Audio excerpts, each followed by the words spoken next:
గోదావరిలో ఆర్టీసీని ప్రక్షాళన చేస్తున్నామని మంత్రి పొన్నం ప్రభాకర్ అన్నారు. కొత్తగా 1000 బస్సుల కొనుగోలు చేస్తామన్నారు. ప్రజాప్రభుత్వంలో ఆర్టీసీ నియామకాలు చేపట్టామన్నారు. పీఆర్సీ బకాయి చెల్లించామన్నారు. ఉచిత బస్సు స్కీమ్తో ఆర్టీసీ ఆక్యుపెన్సీ పెరిగిందన్నారు. కొనుగోలు చేయడంతో పాటుగా ఆర్టీసీకి ఒక ఖచ్చితమైన నిబంధన పెట్టుకొని 15 సంవత్సరాలు దాటినటువంటి బస్సులన్నింటినీ స్క్రాప్ చేస్తూ ఉన్నాం. అటువంటి బస్సుల రిప్లేస్మెంట్కి సంబంధించి కొత్తగా ఒక 1000 బస్సులు ఆర్డర్ చేయడంతో పాటుగా తెలంగాణలో ఉన్నటువంటి అక్కా చెల్లెలందరి దగ్గర మహిళా సంఘాల దగ్గర నుంచి మండల సమైక్యాల దగ్గర కూడా బస్సులు కొనుగోలు చేసి ఆర్టీసీ హైర్ పద్ధతిన నడపడానికి ప్రభుత్వ పాలసీ నిర్ణయం తీసుకుంది అధ్యక్ష. దాని తర్వాత 2012 తర్వాత నియామకాలు లేవు వాస్తవంగా.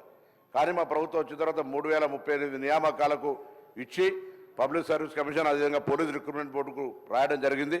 వాటన్నిటికి సంబంధించిన నియామకాలు కూడా జరుగుతూ ఉన్నాయి అధ్యక్ష.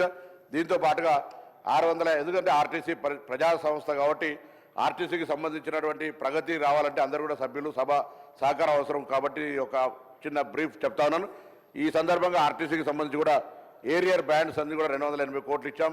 పీఆర్సీ కూడా 2017 నుంచి పెండింగ్ ఉంటే 21% పెండింగ్ ఇచ్చినాం. ఉద్యోగ నియామకాలు చేపడతా ఉన్నాం. కారుణ్య నియామకాలు ఇచ్చినాం. కొత్త బస్సులు కొంటా ఉన్నాం. ఇంకా ఇంకేదైనా ఆర్టీసీ పరంగా రూట్ల అంశం ఉంటే నేను దయచేసి గౌరవ సభ్యులందరూ విజ్ఞప్తి చేస్తా ఉన్నా. కొత్త బస్సులు రాబోతా ఉన్నాయి. ప్రజలు మహిళలకు సంబంధించిన ఒక అవకాశం వచ్చింది కాబట్టి ఎక్కువ ఆర్టీసీ మీద ఉపయోగించుకుంటా ఉన్నారు. గతంలో 40, 50, 60% ఉన్న ఆక్యుపెన్సీ 100% దాటిపోతున్నటువంటి సందర్భం లోపల నేను గౌరవ సభలో ఉన్న సభ్యులందరి సహకారాన్ని మీ ద్వారా ఆర్టీసీ ప్రగతికి ప్రజల యొక్క పేద ప్రజలకు సంబంధించినటువంటి ఒక లైఫ్ లైన్ అయినటువంటి